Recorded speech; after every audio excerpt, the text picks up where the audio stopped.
Salut, comment vas-tu? J'espère que tu vas très bien. Dans cette vidéo, je répondrai à l'une des questions que l'un de mes abonnés m'a posée qui est la suivante. Quel régime en cas de diabète gestationnel? Je vais vous dire ce que la science en dit. J'espère que vous portez une attention particulière à l'ensemble de la vidéo. Avant de commencer, j'aimerais vous inviter à vous abonner à ma chaîne immédiatement si vous ne l'avez pas déjà fait. De même, activez la cloche pour recevoir les notifications des nouvelles vidéos que je téléchargerai. Commençons.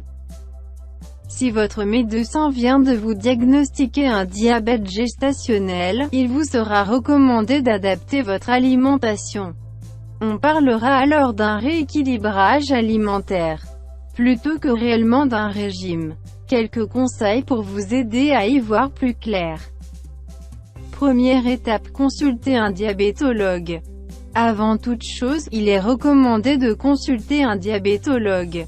Généralement, avant de prévoir un traitement, par un antidiabétique oral ou par insuline, votre spécialiste préconisera un régime adapté, susceptible de réguler votre taux de glycémie. Souvent, cet ajustement diététique suffit. Dans tous les cas, n'entamez jamais seul des diètes, surtout lors d'une grossesse.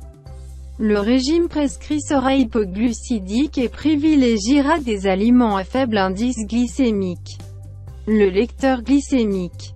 Sous les conseils de votre spécialiste, vous pourrez avoir recours à un lecteur glycémique qui vous permettra de contrôler vous-même ce que vous mangez et en quelle quantité.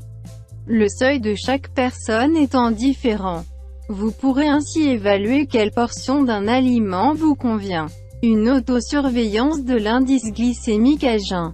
Entre 4 à 6 fois par jour est nécessaire pour mieux apprivoiser la maladie et éviter les éventuels malaises liés à l'hypoglycémie. Ces systèmes sont par ailleurs remboursés entièrement ou en partie par votre assurance médicale. N'hésitez pas à vous renseigner auprès de votre mutuelle. Rééquilibrer son alimentation. Il n'est pas question de perdre du poids, mais bien de rééquilibrer les repas en favorisant une alimentation variée, riche en fruits et en légumes et de consommer de préférence des féculents à indice glycémique bas, riz complet, pain complet, légumineuses. Il ne s'agit surtout pas de s'affamer, mais de limiter les sucres rapides pour privilégier les fibres et les féculents en équilibrant les apports en protéines et en lipides. Notez que le régime est personnalisé suivant vos habitudes alimentaires. C'est pourquoi, dans certains cas, votre diabétologue vous orientera vers un diététicien qui saura plus facilement s'adapter à votre style de vie. Quels aliments privilégier, éviter? Il s'agira aussi de diminuer, voire, si possible, supprimer, les boissons et les encas sucrés, de limiter la consommation de fruits à maximum 3 portions par jour. En privilégiant les fruits les moins sucrés, préférez par exemple une pomme à un abricot, et d'éviter les aliments transformés. 3 aliments sont particulièrement à éviter. Les boissons sucrées. Les boissons telles que les sodas, les jus de fruits et les boissons énergisantes, de même que certaines boissons aromatisées contiennent une quantité de sucre très élevée. À la place, buvez de l'eau sans restriction. Si vous craquez pour un jus de fruits, préférez un fruit pressé ou un jus naturel, sans sucre ajouté, mais toujours avec modération et de préférence au repas. Les pâtes à tartiner, les confitures et le miel. En plus d'une teneur élevée en lipides qui risque de vous faire prendre du poids, ces aliments sont également extrêmement sucrés. Vous pouvez les remplacer par du beurre de noisette par exemple, qui limite l'augmentation de la glycémie et aide à ralentir l'assimilation des glucides par le corps. Les produits sucrés et artificiels. Les bonbons, barres chocolatées, sucreries, et autres produits artificiels sont à proscrire en cas de diabète de grossesse, puisqu'ils sont presque exclusivement constitués de sucre. Pour les desserts, pâtisseries et glaces, elles sont à consommer dans des circonstances exceptionnelles et seulement si votre diabétologue vous le permet. Fractionner les repas. Il vous sera également conseillé de fractionner les repas pour répartir les glucides ingurgités pendant la journée et faciliter la régulation de l'indice glycémique. 3 repas et 2 collations, une le matin et une l'après-midi. Il est préférable de manger souvent en faible quantité et à des heures régulières. On le répète.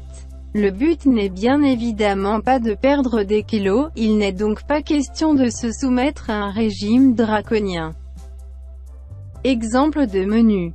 Votre spécialiste s'occupera de vous fournir un régime détaillé et adapté à vos antécédents médicaux et votre rythme de vie. À titre indicatif, nous vous proposons l'exemple suivant pour vous donner une vision plus concrète du régime qui vous attend. Petit déjeuner. Thé ou café, un produit laitier comme un yaourt, du fromage blanc ou un morceau de fromage, un produit céréalier comme du pain complet, des céréales complètes ou du son, avoine, orge, seigle. Collation du matin. Yaourt ou fromage blanc. Dîner. Légumes crus ou cuits à volonté. 100 g de viande, de poisson ou de œufs. 4 cuillères à soupe de riz complet, de pâtes complètes ou autres céréales complètes, si possible. A ou thé. Thé ou café et un fruit et ou un laitage. Dîner. Maximum 3 cuillères à soupe de féculents cuits. Légumes à volonté. Facultatif, un laitager ou un fruit. Souhaitez-vous connaître la méthode naturelle et efficace d'un célèbre docteur qui aide à vaincre le diabète chez les patients? Si votre réponse est « oui », je vous invite à visiter le lien que je vais laisser dans la description de cette vidéo.